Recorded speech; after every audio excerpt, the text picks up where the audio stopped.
Good day, friends. I recently told a friend about something I experienced as a kid, and they told me I should share it with you guys. So when I was young, I lived on a farm with my family that had some pretty freaky urban legends attached to it. Even to the point that a lot of my indigenous family refused to visit out of fear. How the story goes is there was an evil creature that lived at the bottom of the hill and came out at night to torment and play tricks on people. I never believed in that stuff even as a kid, but one night I started having vivid, almost real feeling nightmares about being chased by it around the property that got so bad it ended up putting me in therapy. After a year of being haunted by this thing, I tried to tell my family that I wanted to move because of how real these nightmares were, but they just thought I had a wild imagination. It wasn't only the nightmares that made this so horrifying though. Some days we'd find ravaged chickens and other days goats would go missing. I'd have friends stay over and never come back, and sometimes late at night we'd hear something chasing our horse in the field and she would go crazy and scream into the early hours of the morning. Me and my sister started to believe that this thing was very real. One day a friend of the family's came to visit and stayed in a cabin down the back of the property, which was the first night I'd managed to have a proper sleep in months. That night the friend of my parents had the worst nightmares he'd ever had and left early the next day and never came to visit again.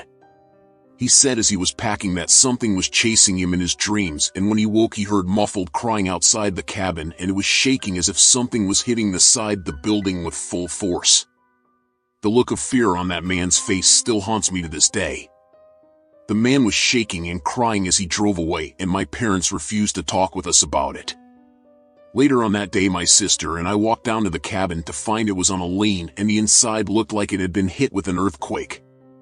My parents sold the farm and moved away a couple of months after that. I never had those nightmares again. A few years later, my siblings and I were sent an article about the farm and a murder-suicide that happened after the husband that bought the property went insane, stabbed his wife to death, and then shot himself in the head. My parents refused to talk about it, but sometimes my siblings and cousins bring it up in conversation, sharing the trauma it caused us and our friends that refused to come back after the horrible night terrors they experienced there. That entire town is shit. Everyone that leaves that township has a traumatizing story that is either logic-based or supernatural. So many terrible things have happened there, so I wouldn't be surprised if there's something more sinister living on that land. If you want to go down a depressing wormhole, look up the Boerville murders. It's our very own little Australian version of Derry. I'm not sure if the whole thing was in my mind or a real horror story, but after finding out about the murder that happened a couple of years later, I'm starting to believe that thing is still there and entering people's nightmares, butchering the local wildlife and terrorizing whoever buys up that land. Damn. That was traumatic to write. Sorry it's not my best work, but there's too much attached to it that I don't want to dive deeper into it. Thanks for reading.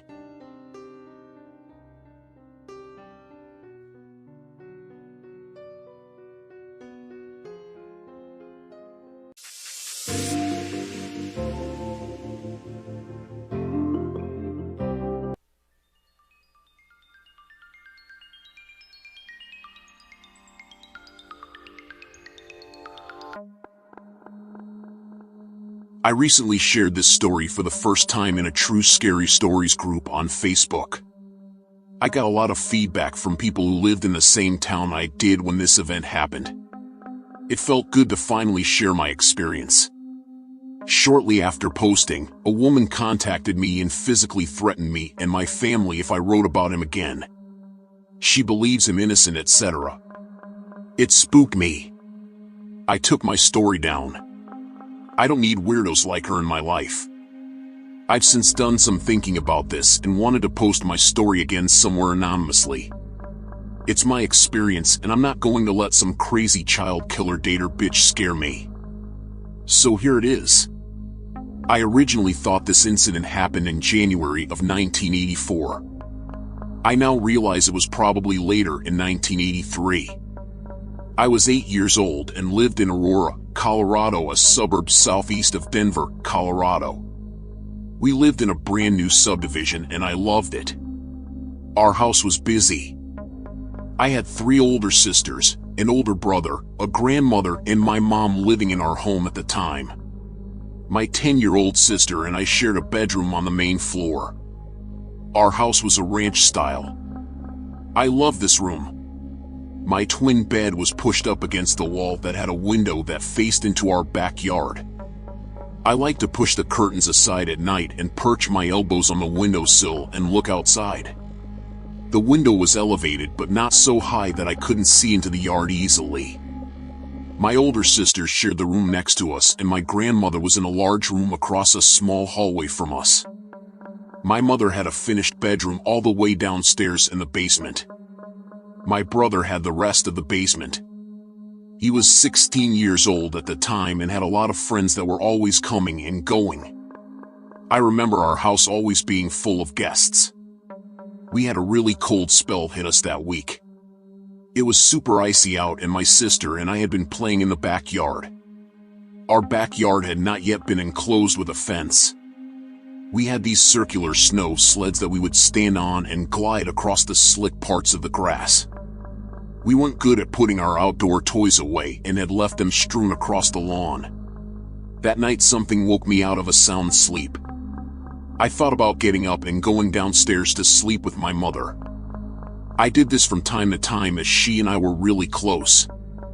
Then I heard a noise outside my window. It sounded like someone was slowly walking across the snow in the backyard.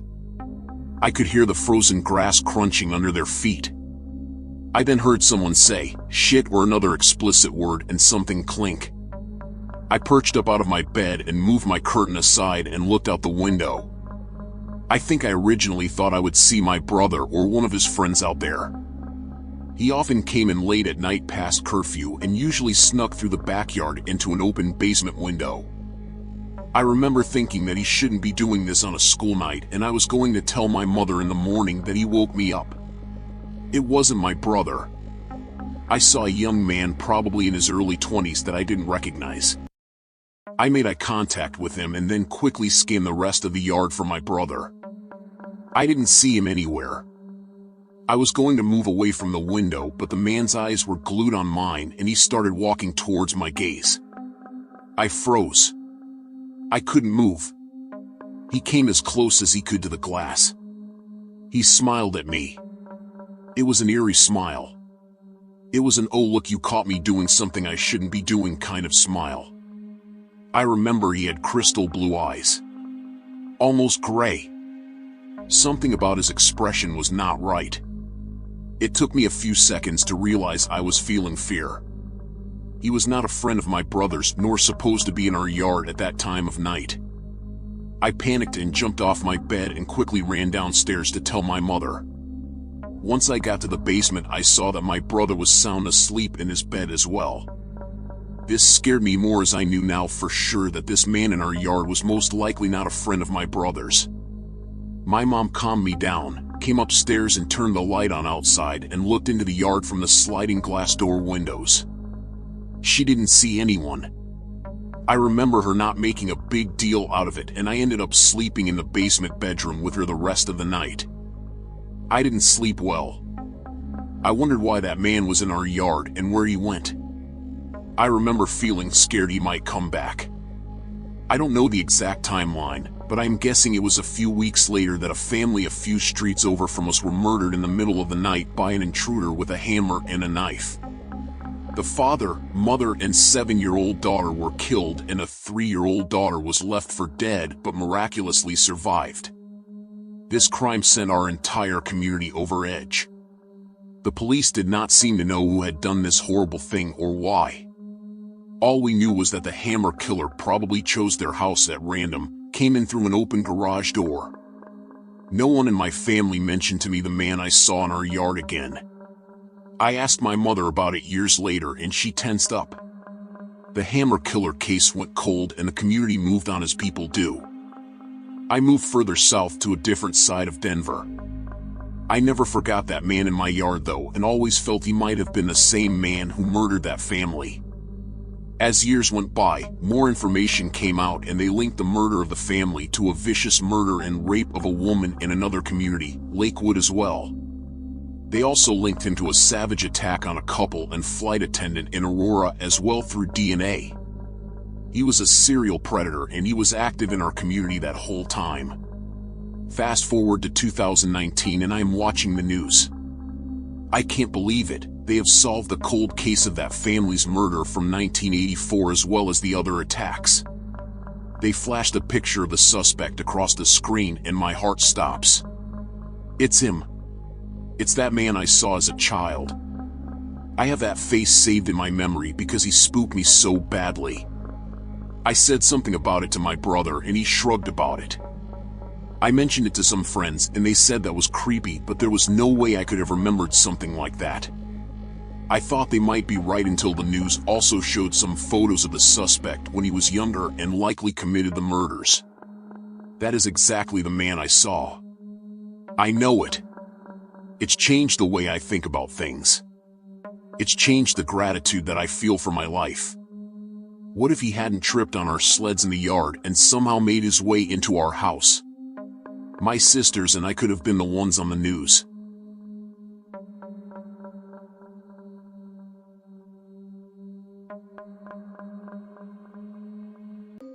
Which story did you like best? Comment, like, and subscribe. Thanks for watching. Until we meet again.